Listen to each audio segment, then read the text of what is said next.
some of you are probably familiar with Core Associates and of the product that we originally developed for Core, which is called TimberScan. Today what we're going to do is we're going to take a look at TimberScan Titanium for Sage Intacct. So we're going to start with a kind of a brief PowerPoint presentation before we actually get into the application.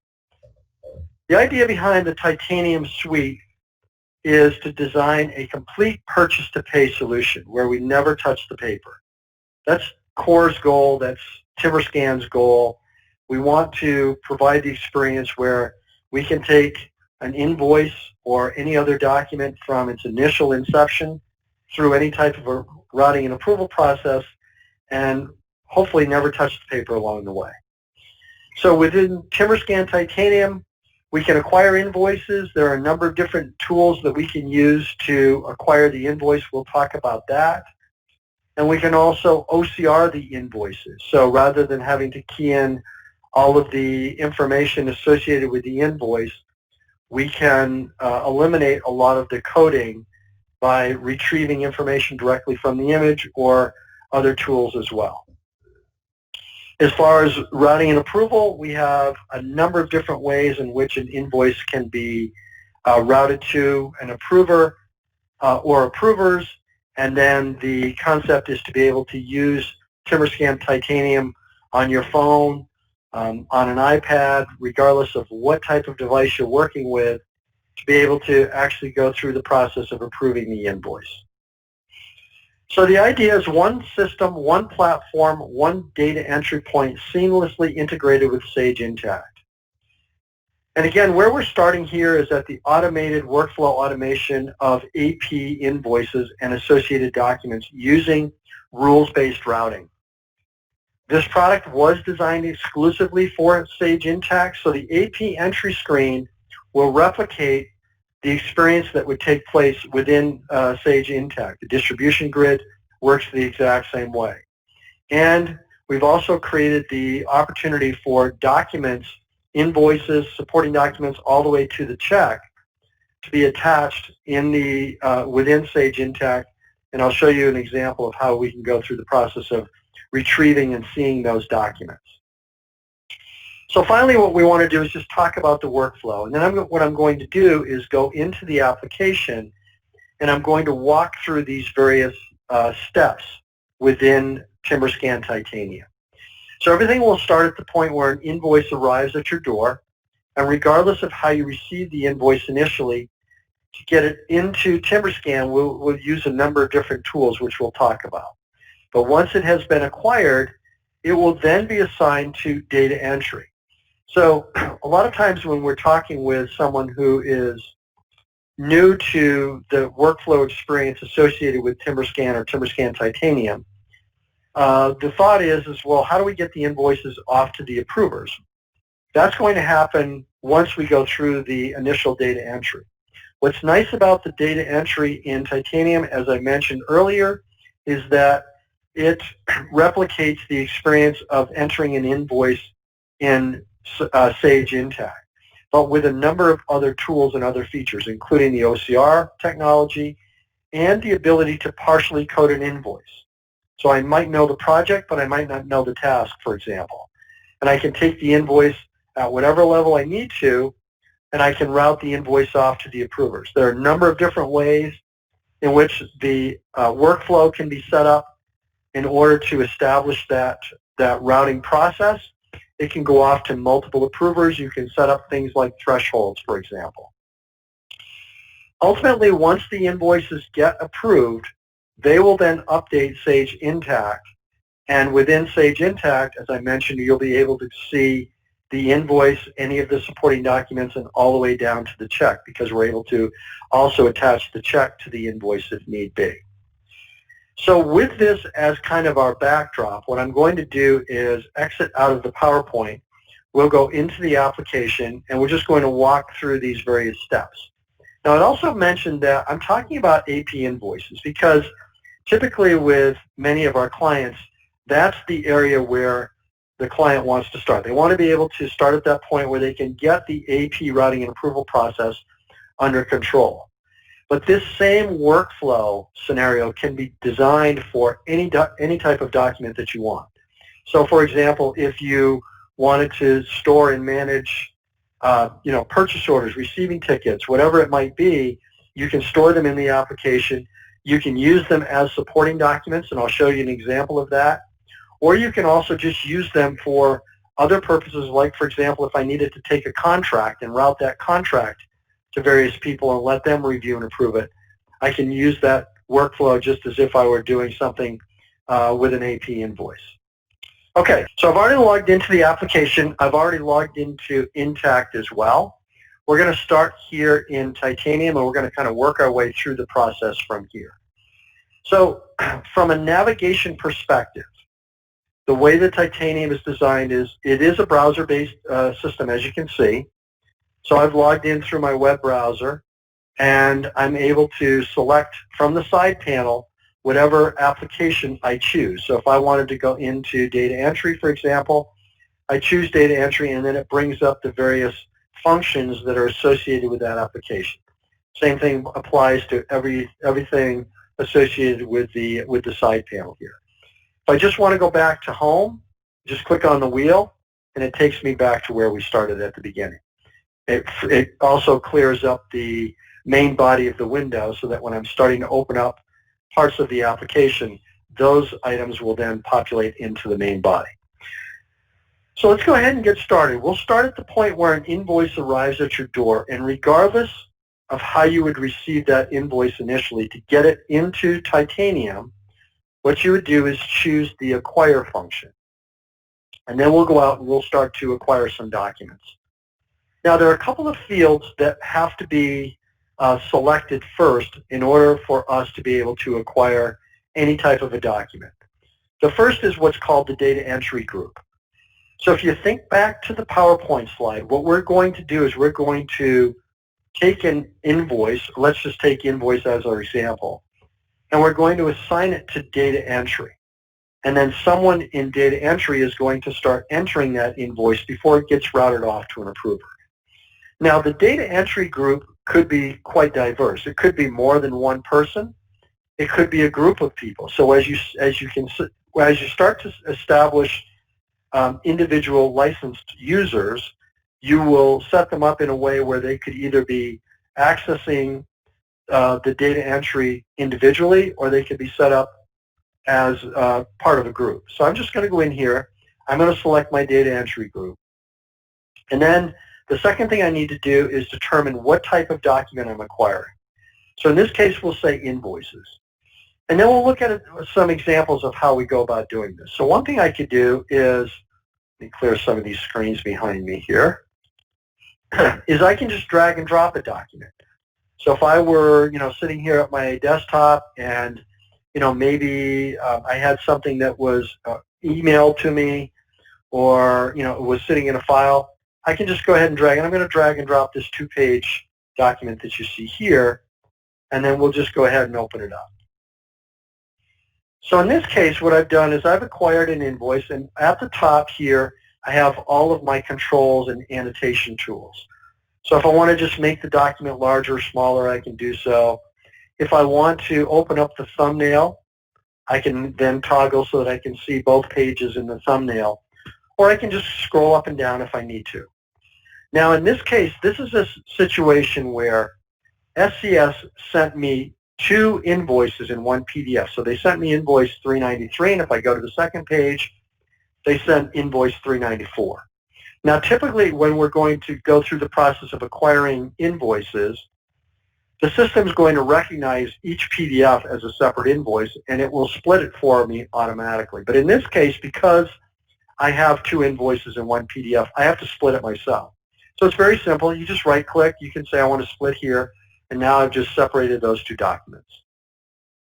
Simple, easy, easily able for me to be able to go through and split these 2 documents, and now I'm on my way. And I hit the Acquire button, and it will then assign those invoices to the data entry queue that I assigned when I selected the data entry group originally. So drag and drop is one option. Second option would be invoices that arrive in the mail. In that case, what would happen is those invoices would be scanned. So you put them onto a scanning device and scan them to whatever file we want to link to TimberScan Titanium.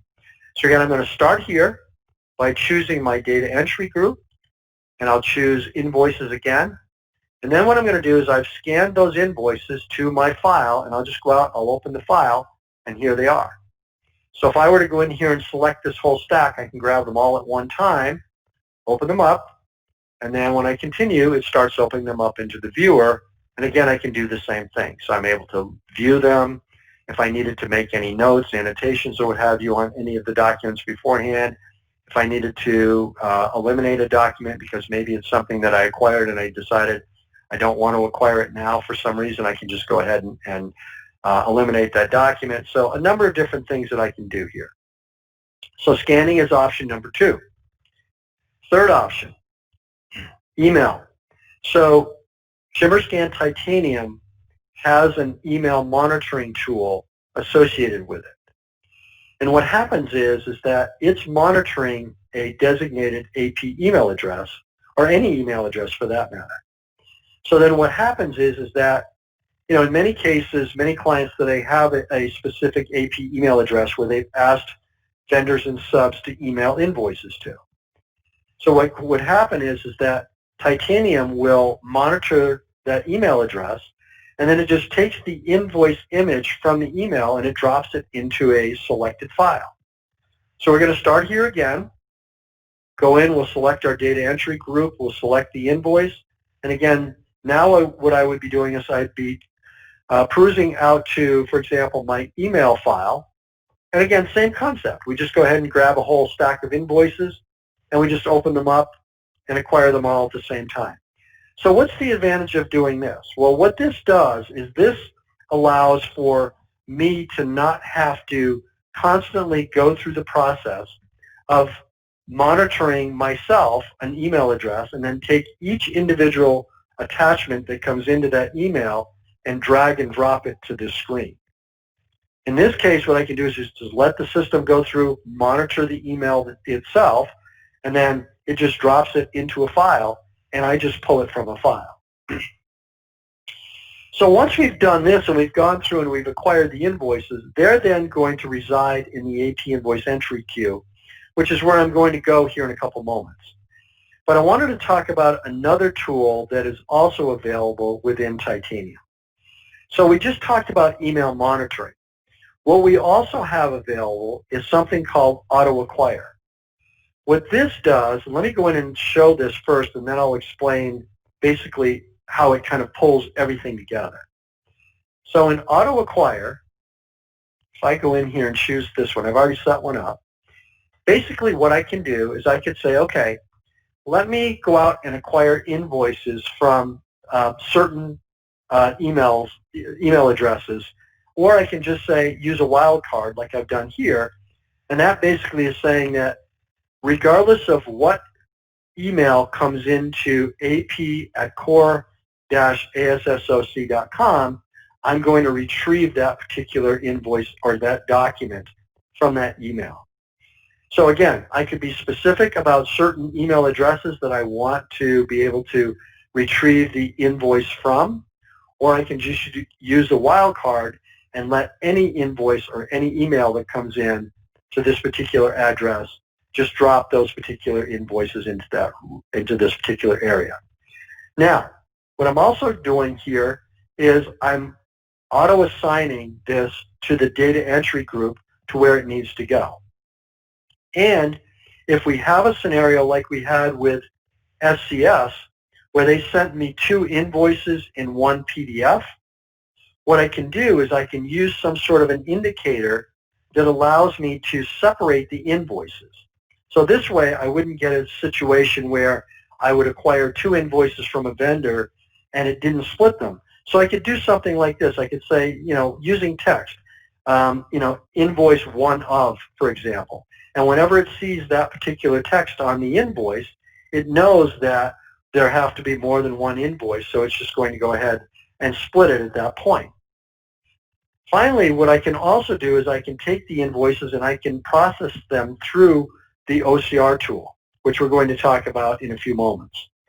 So basically, to kind of summarize what I'm able to do with auto acquire is everything that I showed back here in the acquire screen, where I had to go in and select the data entry group, I had to select the document type, I had to split the invoices if I needed to, and I had to acquire them either from a file or what have you.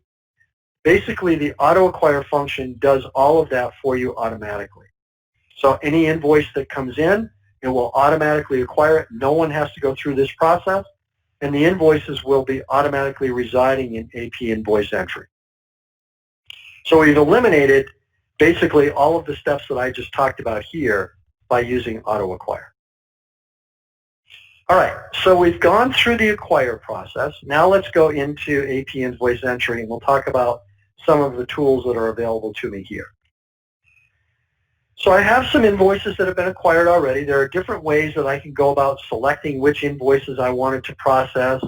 As you can see, it's laid out in a nice card format here where I can just go through and selectively choose which invoices I wanted to look at. I can actually view some of the information associated with the invoice right on the front screen if I need to. I could say select all. If I do that, then what it will do is it will queue them up in a format where it will then start opening up the first invoice and then all of the other succeeding invoices behind it. Or I can just selectively go in here and say, okay, just open up this first invoice for me. So several things that we want to talk about with the AP invoice entry.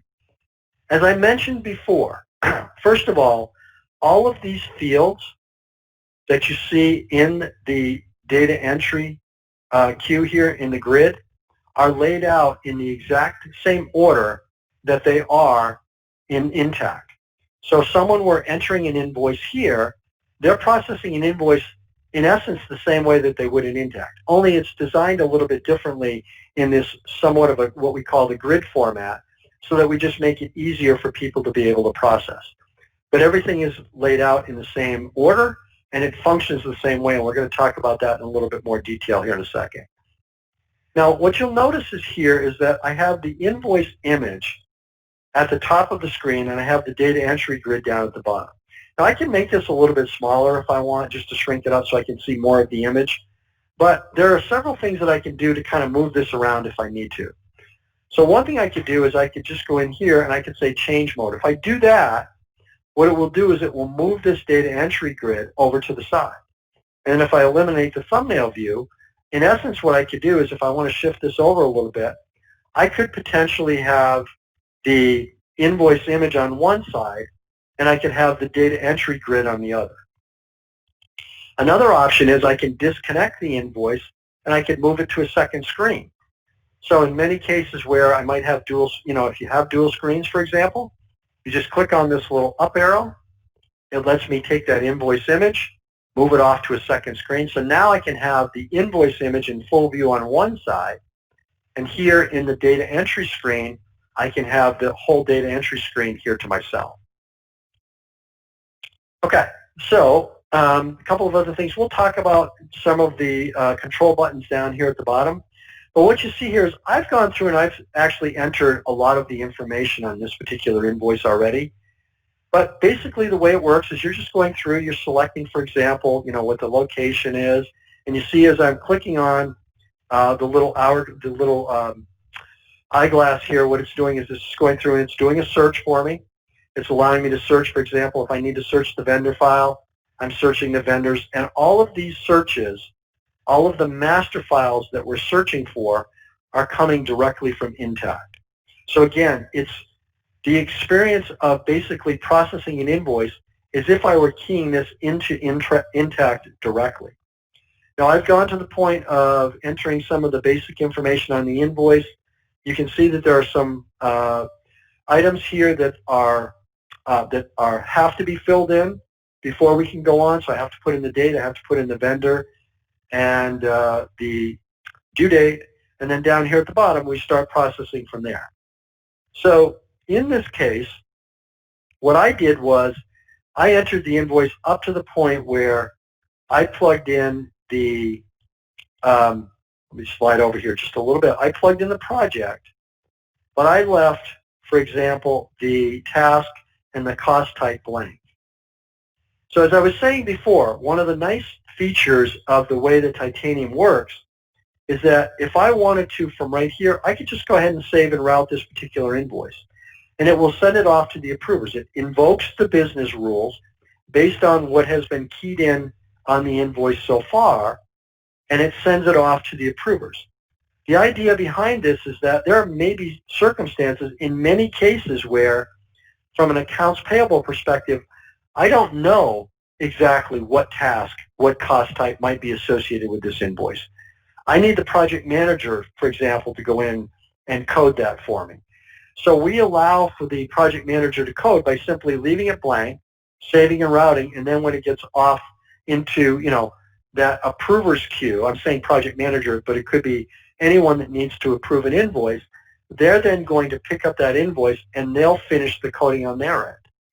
And you can set up the criteria in the system so that you give access to people to either be able to code and approve, or perhaps they can just approve or reject. So, if you had certain people that you said, we want them to be able to do the coding, we have other people, we want them to be able to view the invoice but not actually do the coding, you can restrict access from that level. All right, so a few other things here. First of all, what you'll notice when you see the invoice image up here at the top, you notice that some of these fields are they're highlighted.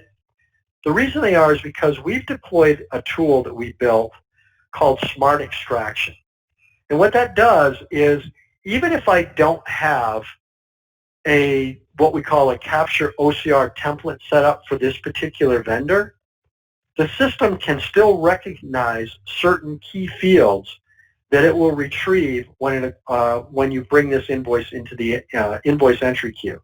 And I'll show you an example of one where I don't have a template set up, and you can see what it does with Smart Extraction. Now, down here at the bottom, some of the other control buttons here, I could put this invoice on hold in AP Invoice Entry.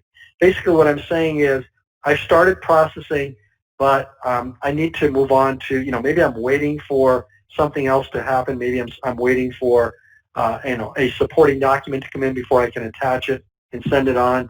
But I want to put it on hold and kind of get it out of my entry queue so that I'll know that I can just queue up my on-hold invoices if I need to. We've talked about the grid view. You can switch from grid to what is called form view. What this is ideal for is if I were in the approval side, which I'll talk about that in a little bit more detail when we get over to the approval side. But if you're an approver and you're working on, for example, on a phone, it's not always easy to be able to code on this grid format. So it's much easier to be able to do this using the form view, where I can have the image on one side and have all of my coding detail on the other. So let's switch back to grid view here. The info button allows me to be able to see certain key information that might be associated with this transaction. And then we'll talk about the OCR in a couple of moments. We talked about change mode. You can add notes. You can view what notes have been associated with the invoice. So if I don't want to clutter up this invoice with a bunch of sticky notes and annotations, I can just click on the Add Note button. I can go ahead and put in my note, and then once this invoice gets routed to the approver, anytime the approver opens up the invoice, the note will pop up in front of them. So they're going to see that. It's going to stand out before they start processing. And then we've talked about supporting documents. So, in this case, maybe what I want to do is I want to go out and see if there are any supporting documents that might be associated with this invoice. So anything that I may have acquired or someone may have acquired that maybe we've indexed, for example, to this vendor in this project. So I click on the Supporting Documents tab. I do have a purchase order, for example. I can go out and I can view that PO if I want to be able to just see the image itself. And then if I want to go ahead and attach it, I can just go ahead and select that particular document, and I can save that document and attach it to that particular invoice. And then ultimately, as I mentioned, you can save and route, and from there the invoice gets routed off to the approver. All right, so let's back up, and let's go back out here to the Acquire screen. I just want to double check and make sure that I don't have a template set up for a particular vendor. Okay, so I'm going to go back out here. We're going to acquire an invoice.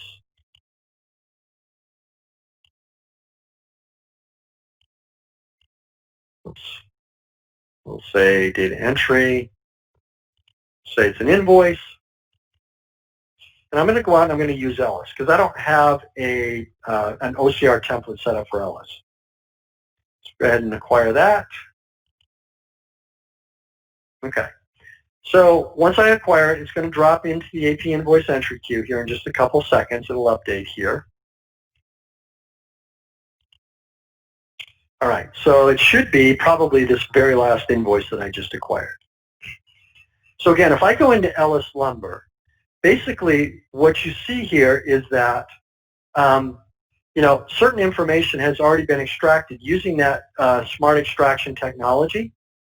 So it's actually going in and it's looking for certain key information and it's populating certain fields for me. Now, I'm going to go out here and I'm going to set up a template. I'm going to add a new template and we're going to say that it's Ellis. And I'm just going to go out and I'm going to grab my invoice here. And I'll show you how quick and easy you can go out and you can set up an OCR template for a particular vendor.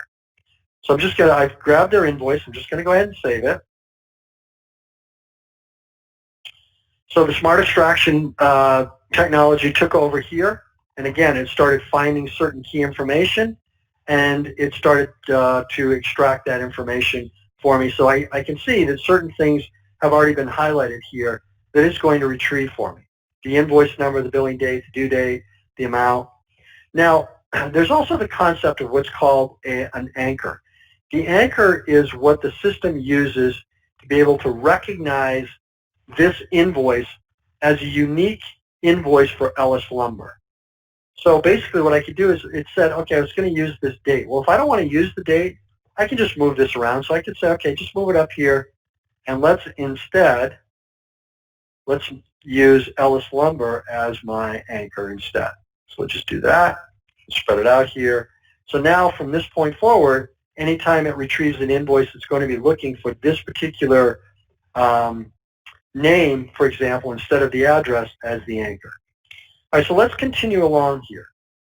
So now what I'm going to do is, in addition to the information that it retrieves from the invoice itself, I'm going to actually start to build some what we call coding fields so that it will retrieve that information as well. So if I go in and edit here, I'm going to add a field. And the first thing I want to do is I want to go get the vendor number. Because if you think about it, on the actual invoice itself, Ellis Lumber didn't put their vendor code. So what I'm going to do is I'm just going to go in, I'm going to plug in the vendor, and we'll say it's a fixed field. And then I'm just going to go out and search. We'll look for Ellis, and we'll plug that in. And I'm going to save that so that then what's going to happen is that I've now, in addition to the information that it's going to retrieve from the actual invoice itself, it's also going to populate the vendor code. Now, a couple of other things that I could also do here. I could do things like, set up something where if I wanted to retrieve, for example, the job number. If there's something that is on the invoice that indicates that it's a job. Or maybe, for example, there's no invoice number, and I need to use some sort of a scenario where I build the invoice number myself. So those are the types of things that you can go through and you can create here with the actual coding profile. When I'm finished, I just go ahead and finish up here, and that particular vendor's invoice is done. And when we go back in here, it will then recognize the information associated with that invoice, including picking up the vendor code for me. So it's very quick, very easy. In fact, we're adding some enhancements to this to make it even easier, where you can actually just build the template right on the fly from the entry screen if need be. But it's basically going through populating the information, and then I'm finished from here, and I can just go ahead and save and route the invoice. So again, if you don't have a template, the smart extraction will start to populate some of the basic fields. The template then allows you to build other fields that you want to be able to extract or build into that particular invoice as you're acquiring invoices for that vendor. Vendor number, maybe an expression. That's an example where I want to be able to build my own invoice number because Ellis didn't put their invoice number on. So those types of things are all possible with the OCR. So quick, simple. It allows me to populate the invoice entry screen so I'm not having to come in here and build this information myself. And from here, I can just go ahead and save and route the invoice, and off it goes. So we're eliminating as much of the data entry as possible, allowing for the invoice to, and if we actually kind of go back here for just a second and look at this starting from the point where we went through auto acquire, we were able to eliminate someone from having to go into acquire and assign the invoice to someone in data entry. And then when it gets to that person in data entry, these fields can be pre-populated with the OCR so that they can go through. If they have to finish any coding, they can go ahead and do so, and then save and route the invoice, and off it goes to the approvers. All right, so let's switch hats for a couple of moments, and I'm going to become an approver. So, we've built reports into the system. So if I wanted to go out and I wanted to see, for example, by user, by job, what the status is for, invoices. So there's always ways in which I can go about tracking and seeing where invoices are at any given time. In document automation, there's something called the workflow execution status, which can be set up as more of kind of like almost like a spreadsheet where you can go through and you can view anything that might be outstanding or in a workflow task queue to be able to see where it stands at any given time. So we built certain tools, and you can also use the search criteria to be able to go search for information.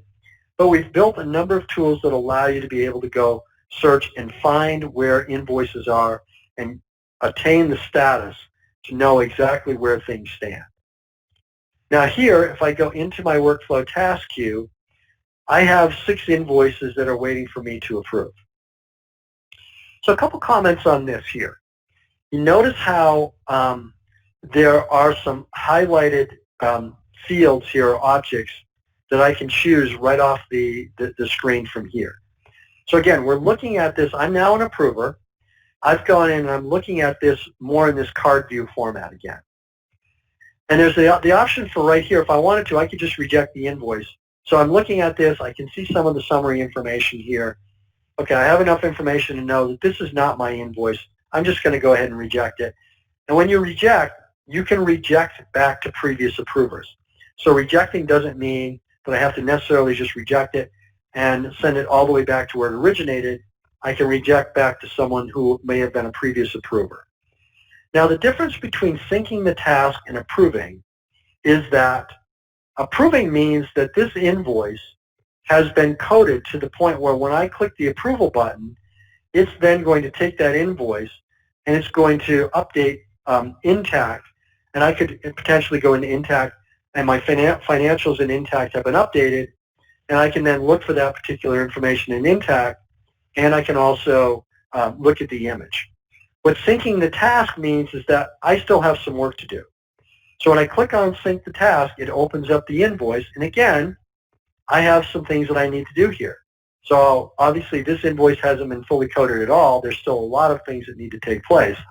So I've got to go through and I've got to finish that coding in order to get this invoice off to either another approver or updating Sage Intacct if I'm the final approver in this particular process. So it's designed in kind of the same way the entry screen is. And again, if we were to just go in here and I change this and we go to form view, I'm not going to really try and shrink my screen down too dramatically, but what I could do is this can be set up in such a way where I could be sitting on a phone, for example, and I can have the system designed so that I'm looking at the image on one side and the data entry on the other, where I can basically see everything and I can code from my phone, from an iPad, whatever device I'm working from. Again, from here, I can look at my various line items. If I need to go in here and start coding, I can put in my information. All of my search criteria works the same way where I'm searching Intacct. I can go in and put in my dollar amount, whatever else I need to code, but all of the information here is available to me for searching if I need to. I have the option here to be able to put the invoice on hold. So obviously different from the situation back here when I was in data entry. As an approver, I can put invoices on hold. I can save what I've done so far. So if I want to come back to this later on, again, I can just go through, process what I need to, save it, and then come back later. You can email from here. So if, for example, I needed to correspond with someone at Sun Cleaning, and I wanted to be able to send them, an email, and I wanted to also attach a copy of the invoice, I just click on the email button. I can attach the invoice, and I can send it off right from here. The workflows allow me to see who's part of the workflow process. Who are we sending this invoice off to? And who else, maybe has already seen this invoice before it got to me.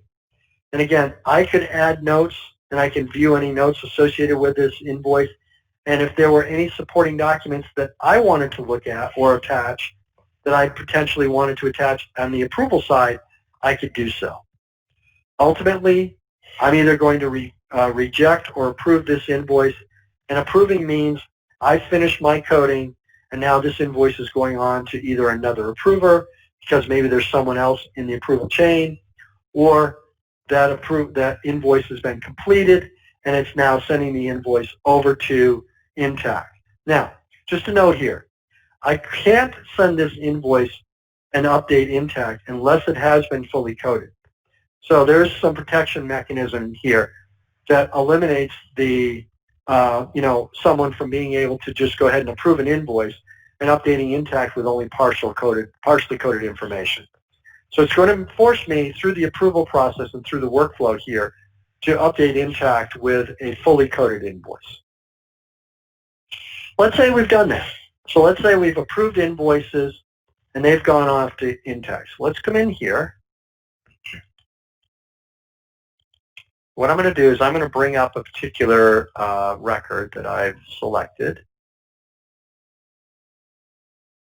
Whoops, I may have gotten disconnected because I've been out of there for a while. So let's go back in.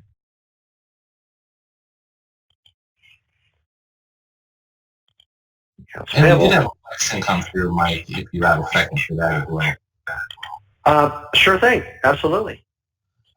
Yeah, there was a question. Is it possible to route approvals only to entities that are in a multi-entity environment? So if there's 5 entities and 3 of them are on an invoice, is it possible that only 3 of those get hit? Yes.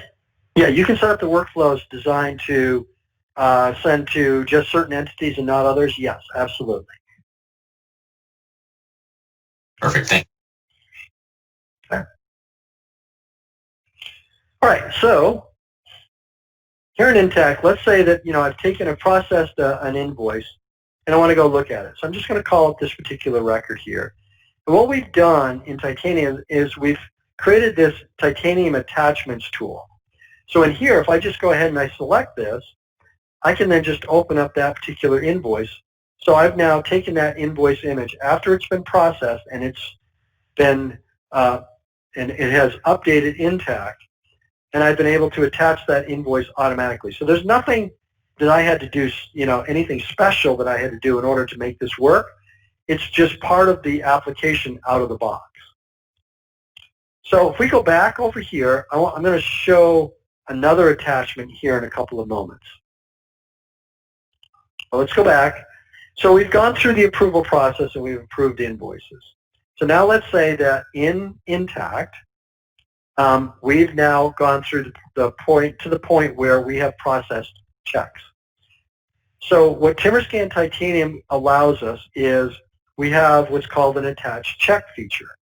How this works is, again, it starts at the point where we're going to go through and we're going to acquire a batch of checks. So if you printed these out on check stock, or if you had used some sort of an automated tool, maybe you printed them to a file, we're just going to go out, we're going to select them from the file, And in this case, these are going to be checks, not invoices. So a little correction here, we just make them checks. But again, we would select those checks from the file, queue them up, and where they would reside would be in this attached checks feature here. So now here what I can do is I could take that batch of checks. So I've already done this. So I've gone in, I've grabbed a batch of checks, and what I can do is I can specify what the bank account number is and what the starting check number is. So I could have potentially, I could have 50 checks queued up here, one right behind the other. I'm starting with this check number here and then everything behind it. So when I hit the attach button, what it will do is it will ripple through each of these particular checks and it will attach it to the invoice image that it's associated with. You notice in this case that this check paid 2 separate invoices. So that same check image is going to be attached to both invoices. And again, what that does is that allows me over here to come back in here. And again, if I open this up, so now I have not only the invoice, but I also have the check as well. So we build this packet of information, and it's associated in Intacct, allowing me to see the invoice, any of the supporting documents, and the check all together combined. And then if I needed to, I can use my tools from within Intacct. So if I needed to go email, a copy of this invoice or check or what have you to someone, I can do that. Or print it out or whatever I want to do. We don't want to print because we don't want to use any paper, obviously. Okay, so back over here, we'll just finish up here with a couple of other things. I know that obviously the workflow process is kind of a key component here. And what we've done is we've set this up in such a way that there's kind of a hierarchy to this. It starts with the routing fields, and I won't get into a lot of detail unless we kind of need to at some point, but it starts with the routing fields. And what the routing fields are, they're the triggers. What fields or a combination of fields are going to trigger the workflow? And there's a hierarchy to this. So in this case, what I've said is that I want my trigger to be vendor and then entity ID. That's going to be my top level. If it doesn't find that, it's going to look for location ID, and if it doesn't find that, then it's going to look just specifically for the entity itself. So you can see that the first thing we do, we set up these triggers that allow us to determine how we're going to go about the process of determining the invoice routing. The routing values group, what this does is this allows me to take those particular values and specify, for example, who we're sending them to. So I talked about vendor being kind of the top level with the routing fields. So now I'm saying, okay, what vendors do we want associated with this? So in this case, what it's saying is if we have a vendor 39 or vendor 36 and the entity 10, that's what it's going to use to trigger that particular routing. From there we go to workflows.